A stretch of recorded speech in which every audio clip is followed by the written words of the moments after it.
시작. 바울이 더베와 루스드라에도 이름에 거기 디모데라 하는 제자가 있으니 그 어머니는 믿는 유대 여자요 아버지는 헬라인이라. 디모데는 루스드라와 이고온에 있는 형제들에게 칭찬받는 자니 바울이 그를 데리고 떠나고자 할세 그 지역에 있는 유대인으로 말미암아 그를 데려다가 할례를 행하니 이는 그 사람들이 그의 아버지는 헬라인인 줄 다 알미러라. 여러 성으로 다녀갈 때에 예루살렘에 있는 사도와 장로들이 작정한 규례를 그들에게 주어 지키게 하니 이에 여러 교회가 믿음이 더 굳건해지고 수가 날마다 늘어가니라. 네. 오늘 본문 5절을 방금 읽었잖아요. 믿음이 더 굳건해졌다라는 이제 그런 표현이 나옵니다. 오늘 말씀 묵상하면서 오늘도 믿음에 관한 찬양을 굉장히 많이 했는데 어떻게 하면 믿음이 굳건해지는 것인가? 믿음의 성장에 대해서 한번 묵상해 보고자 합니다. 여러분 일단 성도 여러분 믿음은 하나님의 선물인 것이 맞아요. 그러니까 그 태생을 잘 기억하셔야 돼요. 믿음은 하나님의 선물이다. 세 번역으로 보면 여러분은 믿음을 통하여 은혜로 구원을 얻었습니다. 이것은 여러분에게서 나는 것이 아니요 하나님의 선물입니다. 이렇게 돼 있어요. 제가 영어 특별히 킹제임스 번역으로 같이 올린 이유가 있어요. 왜냐하면 학자들이 논란의 점이 있어요. 여기 이것은이 가리킨 게 도대체 뭐냐? 왜냐하면 한글 성경을 보면 앞에 믿음도 명사요, 은혜도 명사요, 구원도 다 명사형 아닙니까? 그러니까 이것이 가리킨 게 도대체 뭐냐? 구원이냐, 믿음이냐, 은혜냐? 근데 영어 성경을 보면 그 구원이 우리는 구원 이렇게 돼 있지만 영어 성경 동사예요. be saved예요. 그러니까 구원을 가리키는 건 아니에요.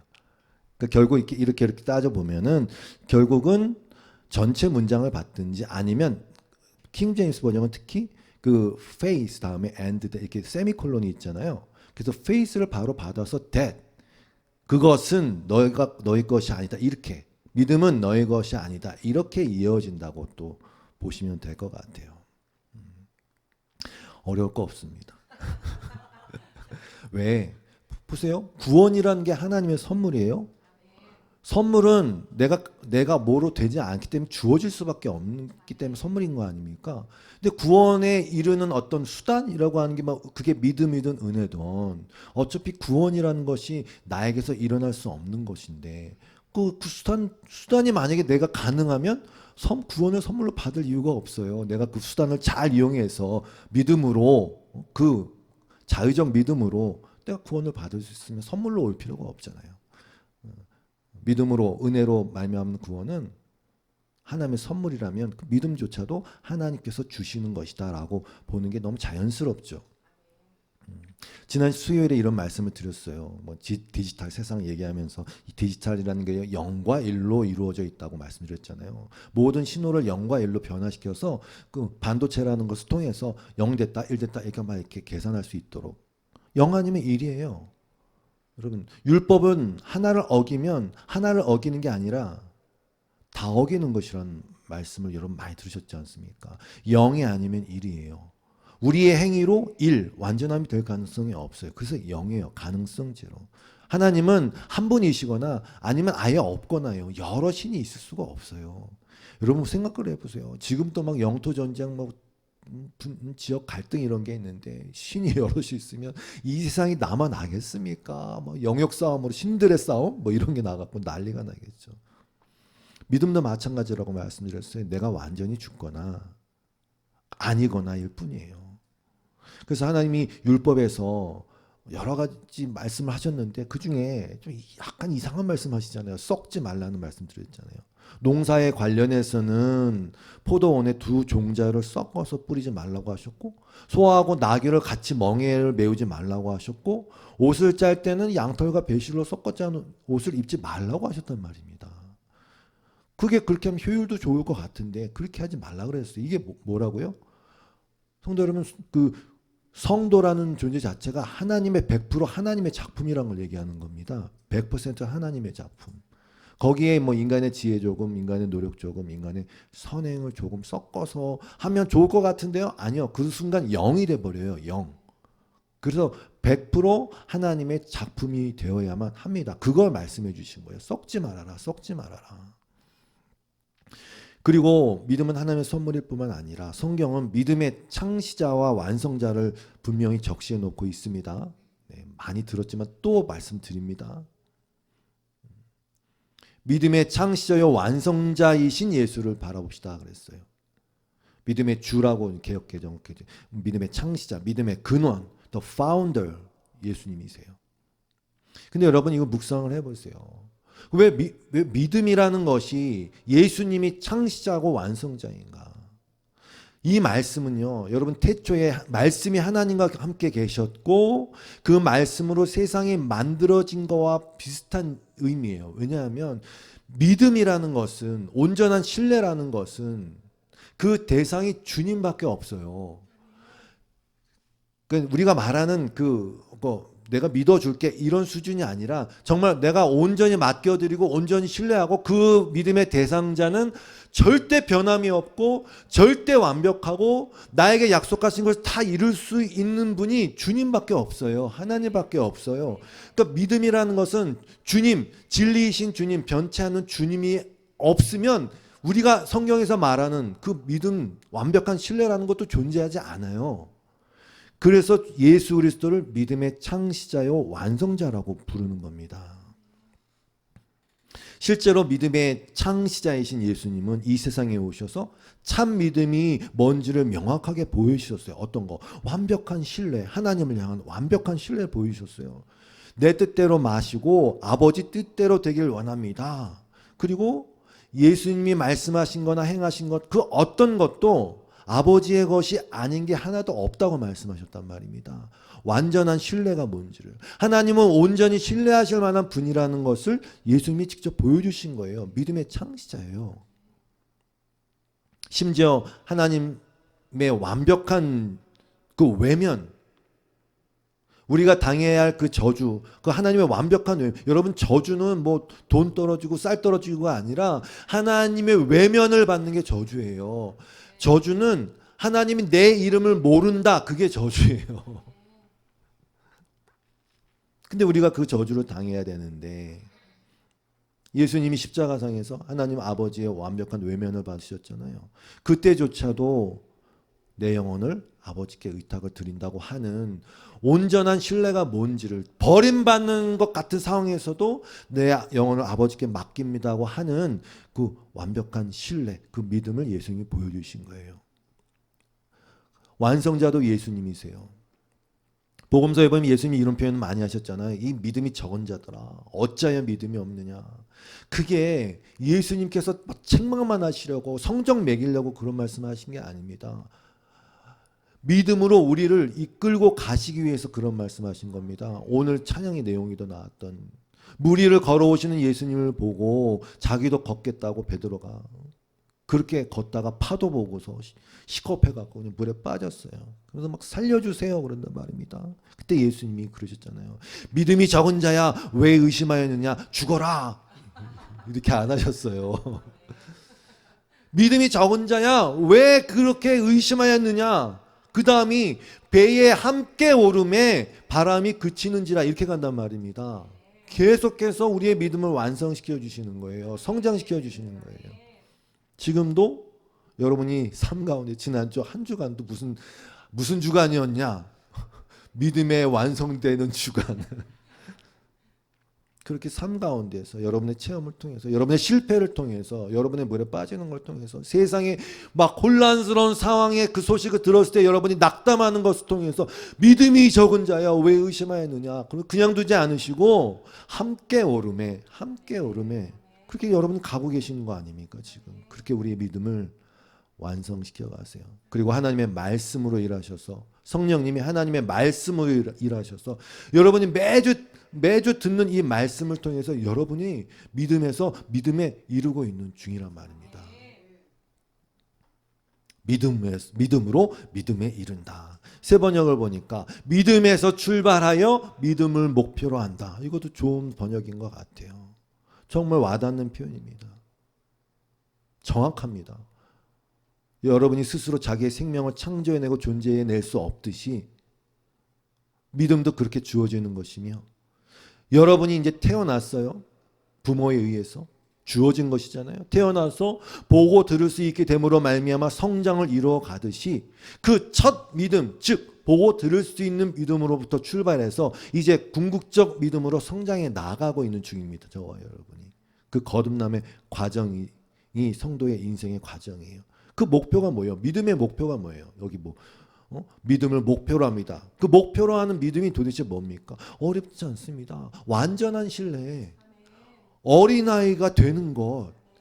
그냥 거꾸로 그림자를 거꾸로 보시면 됩니다. 우리는 계속 뭔가 나이 들어서 성장한다고 생각하지만 하나님의 나라는요. 그렇게 우리의 힘이 커졌다가 점점 마치 젖된 아이와 같이 품에 안기는 것 같이 그 안식 그 평안을 향해서 점점 믿음이 어린아이와 같은 믿음으로 가는 중이에요. 지금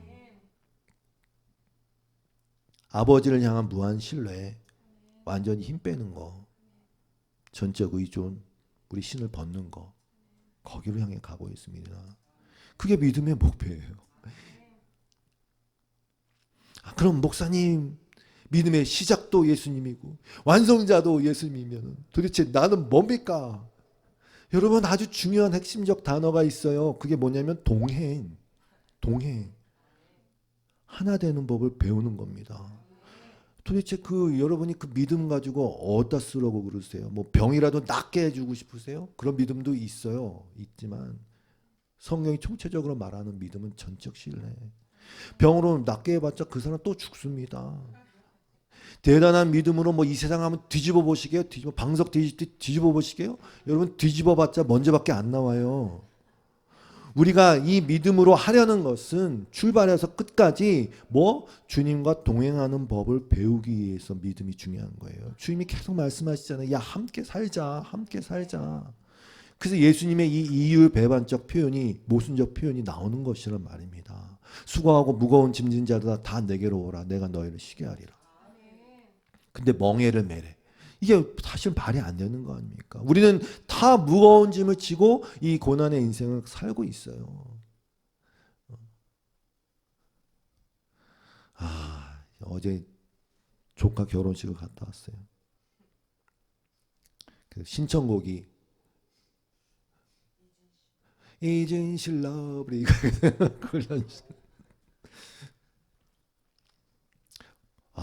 우리 참 형님 누님들 많이 늙으셨더만요.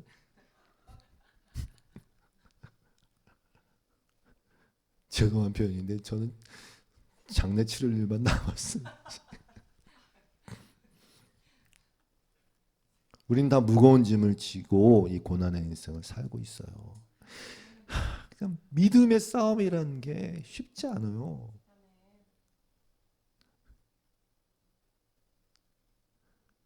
그래서 때로는 쉬고 싶어요. 그러면 짐을 내려놔야 되는 거 아닙니까? 그 멍에, 내가 매는 멍에를 내려놔야 될 거 아닙니까? 근데 주님이 우리에게 쉬라고 하실 때 멍에를 같이 매자고 하시지 않습니까? 뭐요? 동행. 어리석은 인간들이 그 무거운 짐, 그 표현마다 따나 배부르게 하지도 못할 것을 위해서 평생 그렇게 이 세상에서의 돈과 명예와 욕심과 죄와 동행하고 있는 그 멍에를 메으면서 동행하고 질질 끌려가는 이 인생이 얼마나 피곤하겠어요. 그렇게 메고 끝까지 지옥에 갈걸. 그거하고 동행하면 죽거든요. 뭐 이 동행 얘기하신 거 여러분 아시잖아요. 이스라엘에는 유대인들은 소를 이렇게 갖고 농사를 질 때 두 마리를 함께 한다면서요. 그래서 멍에를 같이 매게 하고 한 소는 베테랑 소를 하게 하고 그 다음에 초짜는 그 옆에 초짜는 하는 것도 없어. 그냥 가자 그러면 가는 거고 베테랑이 일로 가자 그러면 일로 가는 거 아닙니까? 예수님이 왜 이런 비유를 쓰시면서 말씀하시겠어요? 결국 믿음의 목적은 동행이라는 겁니다. 나와 함께 멍에를 매자. 나와 함께 멍에를 매자. 그거를 내게 배우라고 하시지 않습니까? 지금 내게 배우라. 내게 배우라.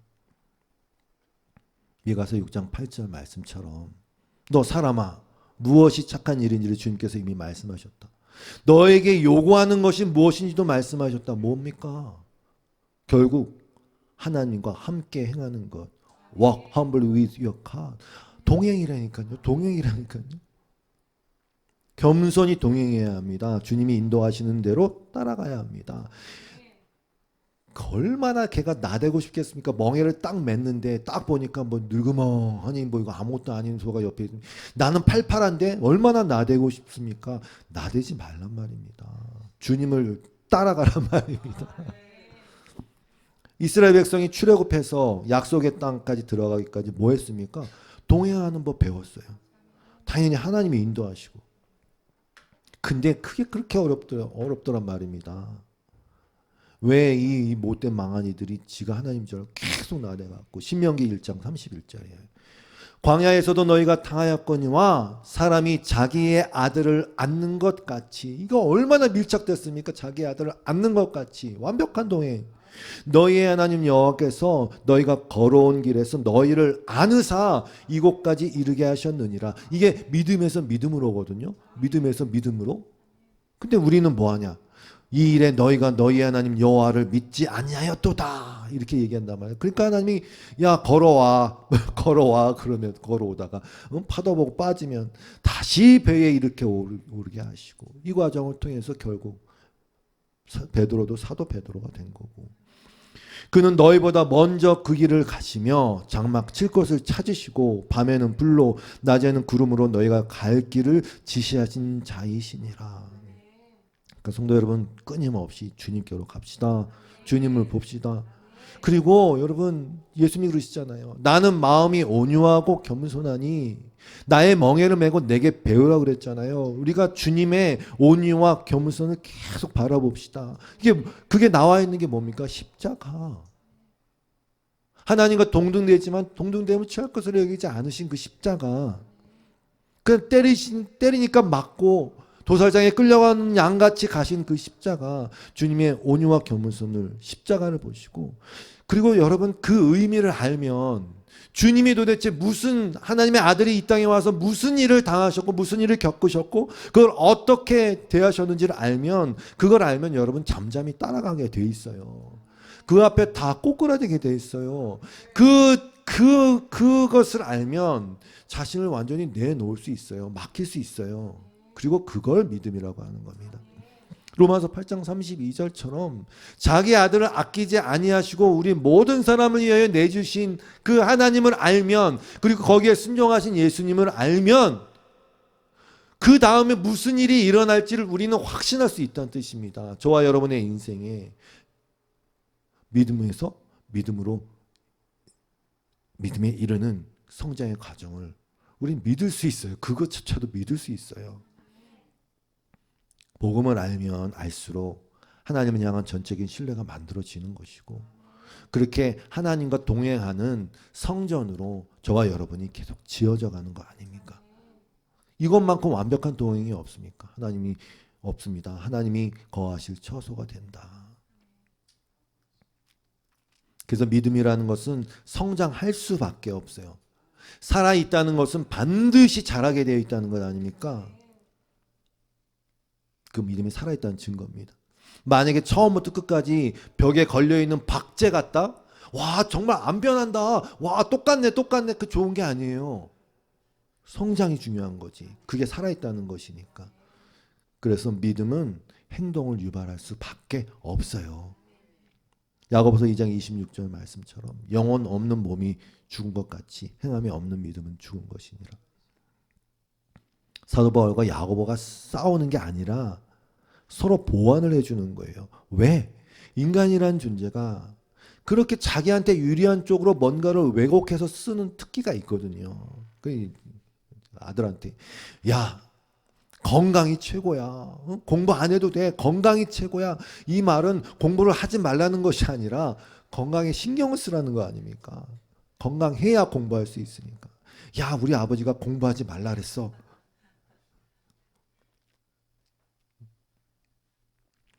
주께서 다 이루셨다. 이제 너희는 완전히 자유다. 그리스도 예수 안에 있으면 정죄함이 없다. 그래 이제 뭐 막 살아도 난 죄가 없는 거야? 제가 100% 말씀드릴 수 있어요. 이렇게 말하는 사람이 믿음이 없는 사람이에요. 이렇게 말하는 사람이 자유자가 아니에요. 그들은 복음을 듣지 못한 자예요. 전 100% 말씀드릴 수 있어요. 믿음은 들음에서 나는데 제대로 듣지 못한 자예요. 여러분, 아까도 예수님이 그랬잖아요. 나는 온유하고 겸손하니. 여러분, 그리스도의 십자가 앞에서 어떻게 그따구 소리를 할 수가 있어요? 그거는 내가 아무리 못나고, 여러분, 우리가 다 못난 부분이 있잖아요. 우리 연약한 부분이 있잖아요. 넘어지는 부분이 있잖아요. 까먹는 부분이 있잖아요. 내가 아무리 못나고 연약하고 뭐 하여튼 뭐 그래도 성도 여러분, 이렇게는 말 못해요. 믿음이 있으면 그 예수의 십자가 앞에서 야, 이제 뭐 막 살아도 되지, 뭐 난 자유야, 이렇게 못한다니까요. 내가 아무리 여전히 이기적이고 여전히 나밖에 모르는 부분이 있어도 그럼에도 불구하고 이런 말은 못합니다. 못합니다. 그거는 나는 은혜를 하나도 몰라, 나는 은혜를 하나도 모르, 그렇게 자백하는 거하고 똑같은 것이거든요. 은혜를 더하려고 죄에 거한다? 이건 할 수 없는 일입니다. 할 수 없어요. 할 수 없습니다. 내가 연약해서 죄를 짓고 이런 문제가 아니라 이건 할 수 없습니다. 왜 이렇게 은혜와 믿음에 대해서 구구절절 말씀을 드렸나? 오늘 본문의 말미에 이렇게 되어 있어요. 이에 여러 교회가 믿음이 더 굳건해지고 수가 날마다 더하니라. 여러분, 교회의 존재 이유는 믿음을 더 굳건히 하는 거예요. 여러분이 싸우는 건 믿음의 싸움밖에 없다니까요. 뭐 누가 더 많이 버냐, 누가 더 성공했냐, 이런 싸움은 하나님께 아무 의미가 없어요. 여러분이나 저나 그냥 그 믿음의 싸움을 하는 거예요. 그 믿음을 지켜가는 거, 믿음을 성장시키는 거. 교회의 존재 이유는 여러분의 믿음이 성장되는 것밖에 없어요. 그 포인트를 절대 놓치시면 안 돼요. 그냥 사람이 그냥 늘어나는 게 아니라, 단순히 많아진다는 뜻이 아니라 믿음이 굳건해지고 있는 그 믿음의 사람들이 늘어나야겠죠. 오늘 본문을 통해서 믿음에 대해서 묵상하다가, 그럼 우리의 믿음의 성장을 굳건하게 해주고 더 성장시키는 게 뭘까? 아니면 반대로 우리의 믿음의 성장을 방해하는 게 뭘까에 대해서 두 가지를 묵상했어요. 첫 번째는 여러분, 성령 안에서의 유연성이에요. 성령 안에서의 유연성이에요. 합리적 유연성이에요. 제가 말하는 합리적이라는 말은 말씀 안에서의 합리성을 얘기하는 겁니다. 이 세상에서 말하는 그런 합리성이 아니야. 성경이 말하는 지혜 안에서의 합리성을 말하는 겁니다. 왜냐하면 이 합리적이라는 게 시대적 조류에 따라서 왔다 갔다 하니까 말씀드리는 거예요. 가치가 바뀌니까. 성도 여러분, 유연성을 계속 유지하셔야 됩니다. 성령 안에서 자유라고 그러셔도 돼요. 유연성을 회복시켜야 됩니다. 오늘 본문을 보면 디모데에 관한 얘기가 나오잖아요. 디모데. 한번 읽어볼게요. 1절 2절이요. 바울이 더베와 루스드라에서도 그래도 이름에 거기 디모데라는 제자가 있으니 그 어머니는 믿는 유대 여자요 아버지는 헬라인이라. 디모데는 루스라와 이고니온에 있는 형제들에게 칭찬받는 자, 이렇게 나와 있어요. 지금 바울과 실라가, 우리 지난주에 바나바하고 바울이 다퉈갖고 완전히 결별했단 말입니다. 2차 전도 여행을 시작했어요. 실라와 함께. 그래서 갔던 게 어디냐면, 제가 1차와 2차 지도를 올려놨어요. 2차 전도 여행은 보시면 아시겠지만 그 지역이 이렇게 넓어져서 저기 마게도냐 지방까지 이렇게 가 있죠. 이렇게. 근데 일단 더베와 루스드라 1차 전도 여행 때 갔던 지역을 거쳐서 갑니다. 코스가 이렇게 됩니다. 거기에 디모데라고 불린 제자가 있었어요. 아마도 학자들은 1차 전도 여행 때 디모데가 믿음을 갖게 된 게 아닐까. 근데 여러분, 1차와 2차는 거의 1년도 안 되는 그렇게 오랜 기간이 아니었어요. 근데 여기 제자라고 표현되어 있고, 고린도전서 4장 17절에는 디모데를 바울이 어떻게 부릅니까? 내 사랑하는 신실한 아들, 이렇게 부른단 말입니다. 바울이 모든 제자를 그렇게 부른 적이 없어요. 그러니까 아주 좀 특별한 의미가 있는 것이죠. 그러면 디모데는 도대체 어떻게 이렇게 믿음이 급속히 성장한 것일까? 디모데의 아버지는 헬라인이었어요. 이방인이었어요. 여러분, 유대인들이 이방인을 어떻게 취급하는지는 잘 알고 계시죠? 개처럼 취급하죠. 근데 어머니와 할머니는 유대인이었어요. 그런데 바울이 디모데후서 1장 5절에서 이렇게 얘기합니다. 디모데한테 이는 네 속에 거짓이 없는 믿음이 있음을 생각함이라 그랬어요. 거짓이 없는 믿음이에요. 근데 이 믿음은 먼저 네 외조모 할머니 로이스와 내 어머니 유니게 속에 있더니 네 속에도 있네? 이렇게 얘기했어요. 여러분, 거짓 없는 믿음이 뭘까요? 거짓 없는 믿음. 이게 믿음의 유연성과 어떤 연관이 있을까요? 유대인들에게 있어서의 문제는 율법으로 인한 헛된 어떤 망상과 위선이었어요. 그들은 계속해서 그 힘과 노력으로 그 율법 지킴으로 하나님의 의에 이를 수 있다고 계속 그 망상을 가졌어요. 그게 안 되는데, 근데 그렇게 되는 것처럼 보이기 위해서라도 그들은 어떻게 위선적 삶을 살 수밖에 없어요. 계속 곁가지를 쳐서 더 율법을 세분화하고 그 율법을 더 철저하게 지킨다는 모습을 보여줬어야 됐단 말입니다. 그래서 원래 율법에 없던 수많은 가지수를 자기네들이 만들어낸 거예요. 어떻게 하는 겁니까? 결국 계속 더 자기의 어떤 믿음을 옥죄고 있는 그런 상황이란 말입니다. 실상은 무덤인데 그게 아니라고 우겨야 되니까 계속 무덤에 입구를 근사하게 페인트 칠하면서 꾸민 것이죠. 그리고 사람들한테 인정을 받아야 돼요. 왠지 아십니까? 하나님한테 인정을 받으면 그거로 만족해요. 근데 그게 안 되니까 자기도 알아요. 내가 아무리 율법을 지켜도 뭐 자랑은 하는 것 같은데 뭐 그건 감동이 없단 말이죠. 그냥 스스로 그냥 그걸 뭐라지? 자뻑이라고 하나? 그런 걸 뿐이지. 그러니까 어떻게 합니까? 사람들의 인정을 받아야지. 저 사람이 와, 저 대단한 바리새인 가신다. 뭐 이런 식으로. 그리고 예수님이 그러셨어요. 니들은 회칠한 무덤이고 너희 아비는 마귀다. 왜? 마귀는 거짓의 아비고 늘 거짓으로 말하고 제 것으로 말하지 않는다는 책망을 하셨단 말입니다. 바리새인과 유대인의 대표 아닙니까? 사실 그게 굉장한 걸림돌이에요. 그런데 디모데는 어머니가 그 유대인들이 개처럼 여기는 헬라 사람, 이방인과 결혼을 한 거예요. 둘 중에 하나예요. 어머니가 완전히 그 믿음이 없거나 아니면 그런 형식적인 것에, 율법적인 것에 대해서 자유로웠거나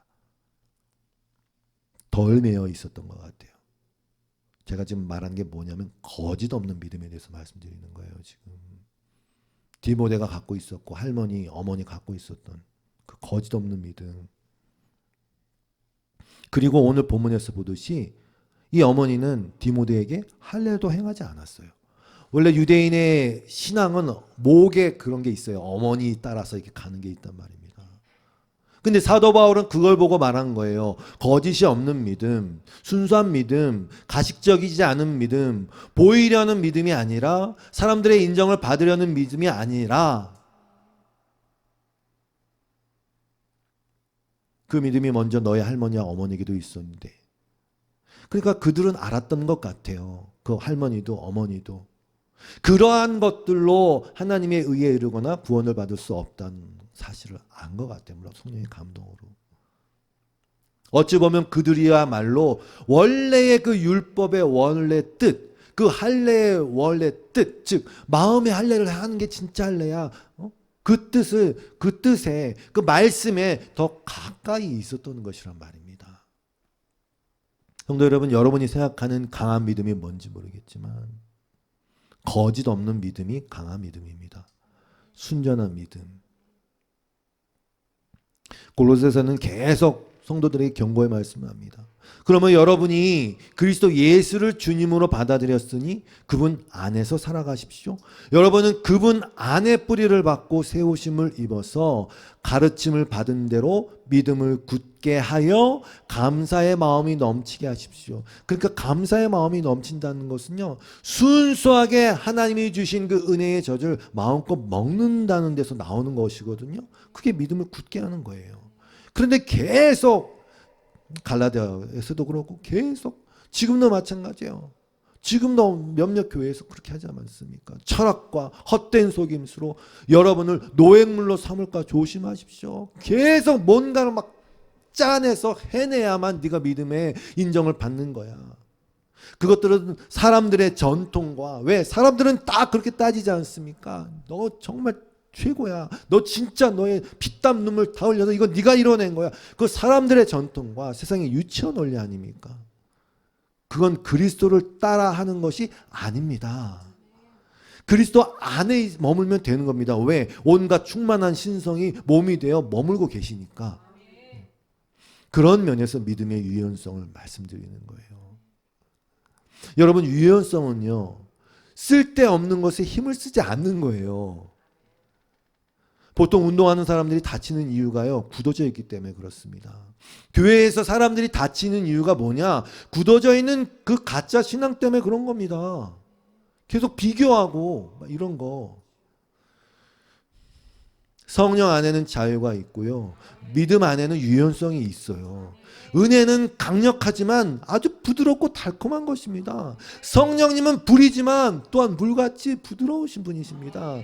아기 살같이 아주 부드럽단 말입니다. 애들이 그렇게 넘어지고 떨어져도 안 다치는 이유는 유연성 때문이에요. 나이가 들어서 우리 몸 얘기하는 건 아닙니다. 나이가 들어서 굳어질 대로 굳어지면 조금만 넘어져도 다쳐요. 여러분, 폭발적 힘과 스피드는 유연성에서 나오는 거예요. 치타 뛰어가는 거 보셨어요? 와, 그냥 유연합니다.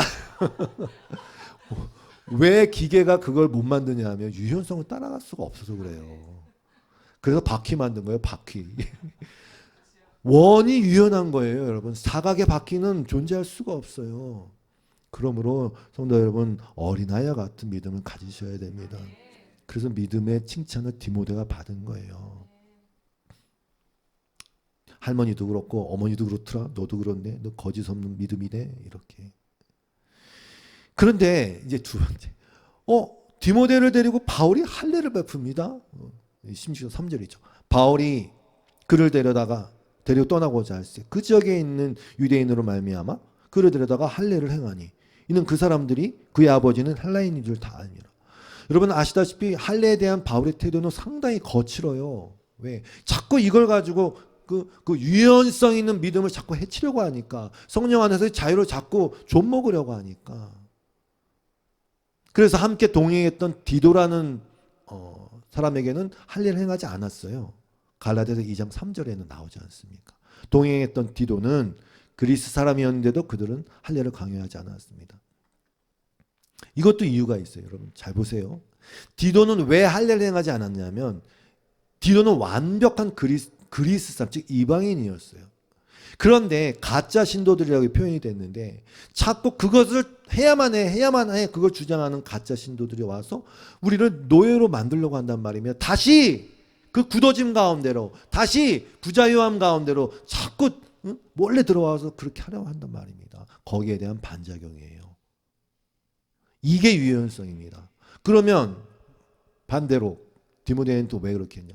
그게 유연성인 거예요. 왜? 디모데가 앞으로 목회자로 쓸 때 그가 마음껏 어떤 거침이 되지 않고 마음껏 유대인에게도 이방인에게도 복음을 전하게 하기 위해서 할례를 행한 것입니다. 이걸 유연성이라고 하는 겁니다.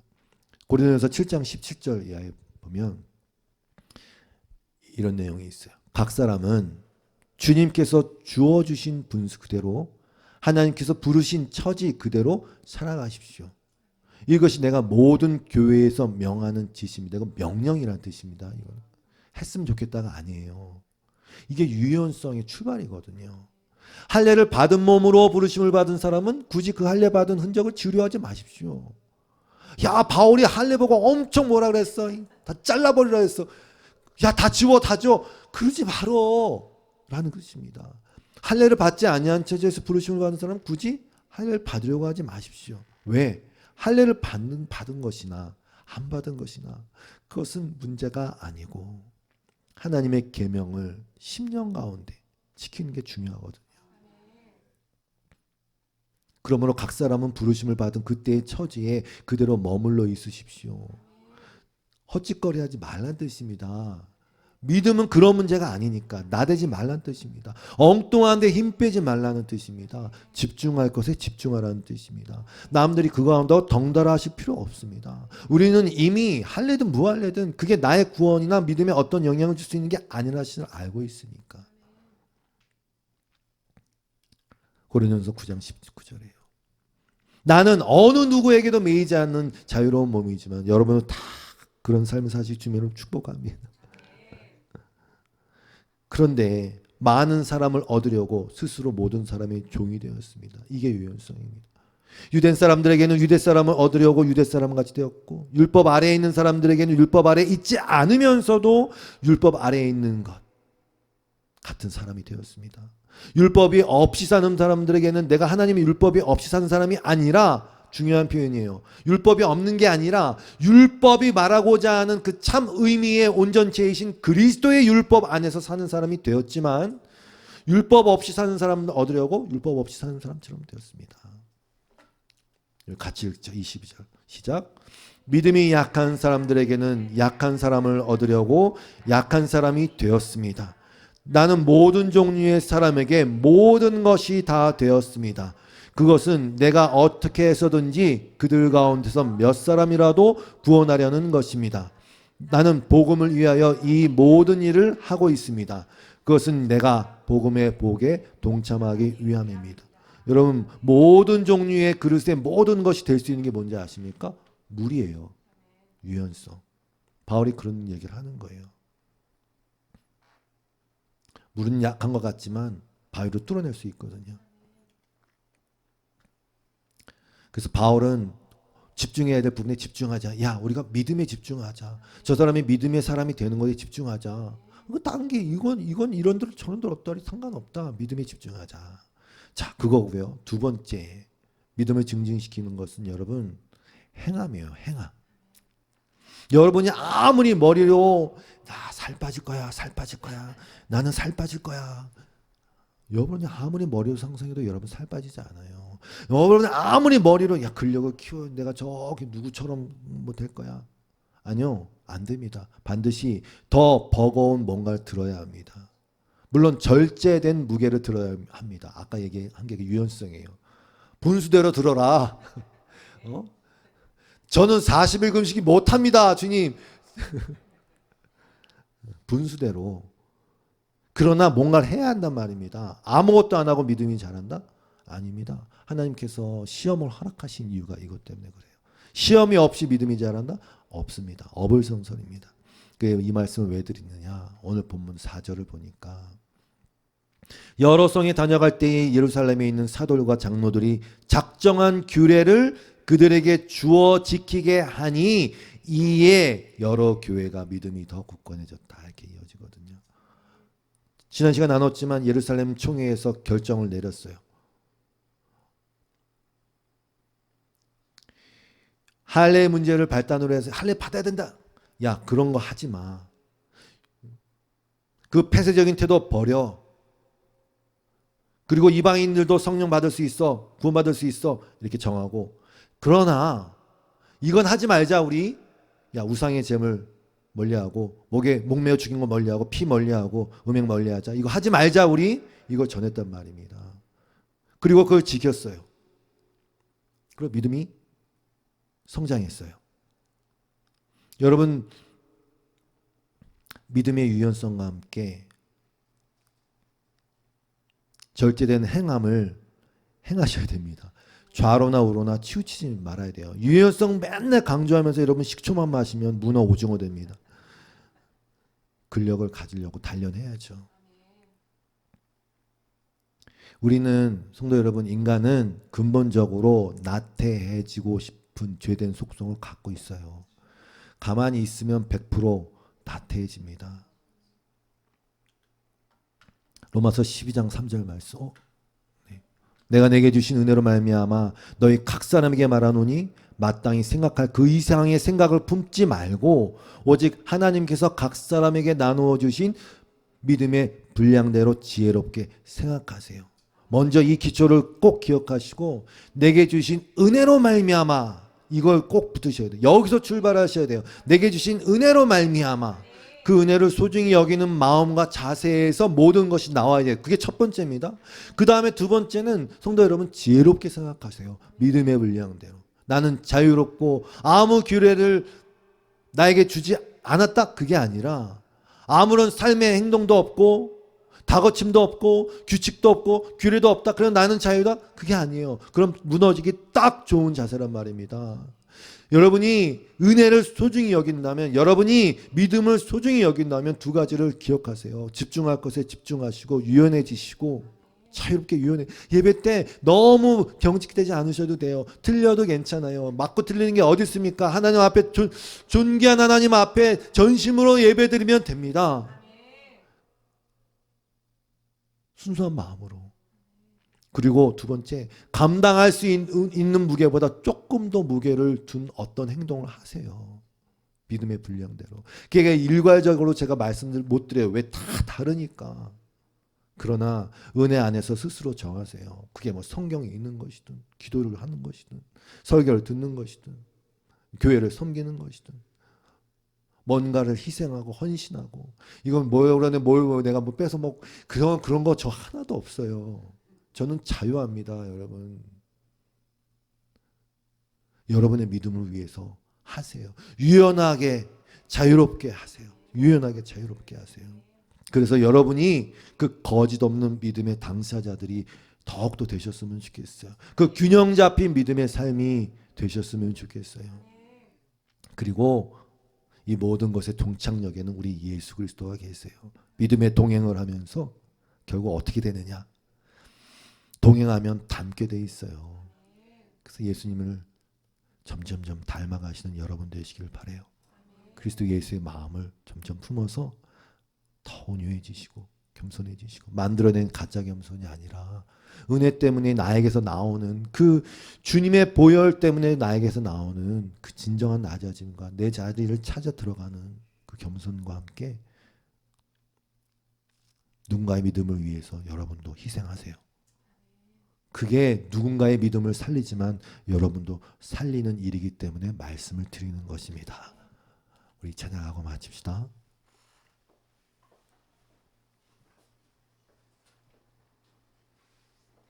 우리 찬양을 전심으로 하고 기도하고 마칩시다.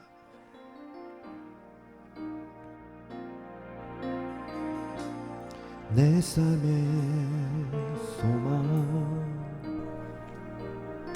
내가 바라는 한 분, 예수 닮기를 내가 원하네.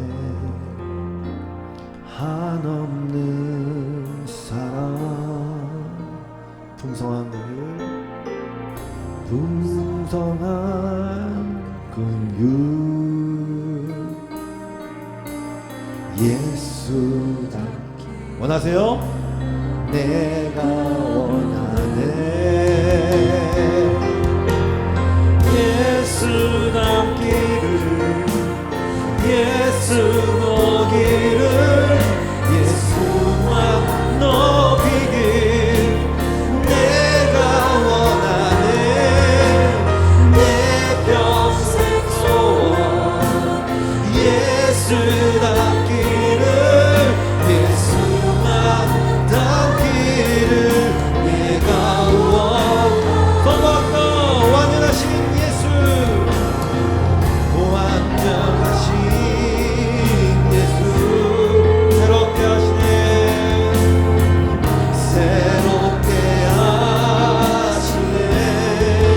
연약한 내 영혼, 연약한 내 영혼 온전하게 되기, 온전하게 되니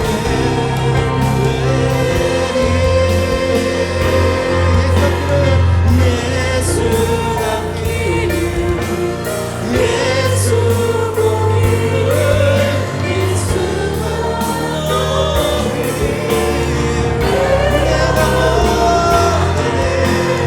내 평생 소원, 예수 닮기를, 예수만 닮기를 내가 원하네. 예수 닮기를, 예수 닮기를, 예수 보기를, 예수만 높이길 내가 원하네. 내 평생 소원, 예수 닮기를, 예수만 닮기를 내가 원하네. 주님을 온전히 신뢰하며 함께 가자 말씀한 주님과 동행하는 이 믿음의 발걸음 끝까지 걸어가기를 소원하옵나이다. 하나님, 우리 성도들에게 성령 안에서 믿음의 유연함을 주시옵소서. 부드러움 가운데 강함이 드러나며, 약한 가운데 주님의 강함이 드러나며, 결국 주님을 점점 닮아가는 우리 모든 성도 되게 해주십시오. 그것이 우리의 영의 목표입니다. 주님, 우리를 그렇게 이끌어 가실 주님의 이름을 찬양하며 예수님의 이름으로 기도드리옵고, 주 앞에 드리는 예물과 기도와 헌신 가운데 주여 믿음의 복을 더하여 주시옵소서. 그들의 믿음으로 믿음이 연약한 자들이 더 살아나게 하여 주시고, 그들의 믿음의 행위로 말미암아 하나님이 영광 받으시며 오직 자랑할 것이 내 주 예수 그리스도밖에 없다는 고백이 흘러 넘치는 축복된 삶을 살게 하여 주시옵소서. 예수님의 이름으로 기도드리옵고, 이제는 우리 주 예수 그리스도의 놀라우신 은혜와 하나님 아버지의 극진하신 사랑하심과 성령님의 도우시고 교통하심이 오늘도 믿음의 예배드린 모든 예배자들 위에 이 교회 위에 영원토록 함께 하시기를 간절히 축원하옵나이다. 아멘.